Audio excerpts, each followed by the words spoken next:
یہ جو بڑے ہوئے ناخن ہے یہ ہماری بہت کمزوری ہے لڑکیوں کی. مجھے کبھی سمجھ نہیں آتی کہ یہ کانفیڈنس کی کمی ہوتی ہے جو ناخن بڑھا کے پوری کی جاتی ہے یا کس چیز کی.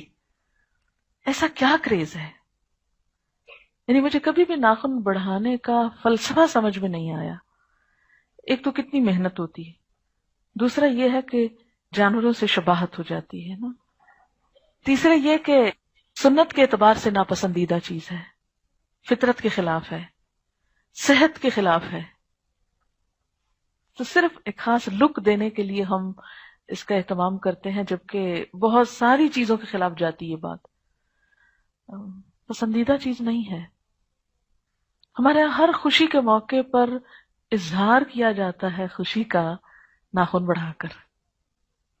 یہ شخصیت کا ایک حصہ ہے. آپ کو پتا ہے کسی شخص کی ظاہری شخصیت کہاں سے پتہ چلتی ہے؟ اس کے انداز سے، اس کے ہاتھوں سے، اس کے لباس سے، اس کے بولنے کے انداز سے. تو جب ایک دیندار شخص ناخن بڑھا کے کسی کے سامنے آتا ہے کیا امپریشن پڑتا ہے؟ دل نہیں بدلا، دل نہیں بدلا، اس لیے کہ دل بدلتا تو انداز ضرور بدلتے. کیوں کہا گیا کہ وہ شخص مسلمان نہیں ہو سکتا جو اللہ کے رسول صلی اللہ علیہ وسلم کو ہر چیز سے بڑھ کر نہ چاہے؟ کیا آپ صلی اللہ علیہ وسلم ہمارا ہاتھ دیکھیں تو پسند فرمائیں؟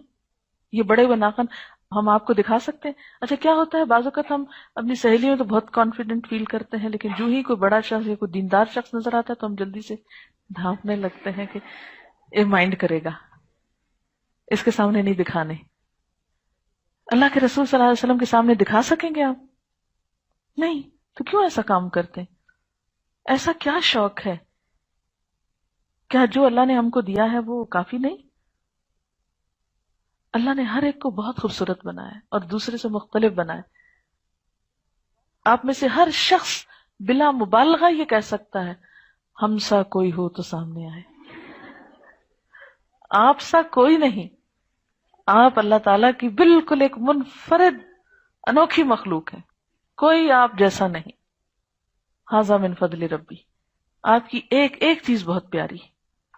اللہ تعالیٰ نے انسان کو احسن تقویم میں بنایا.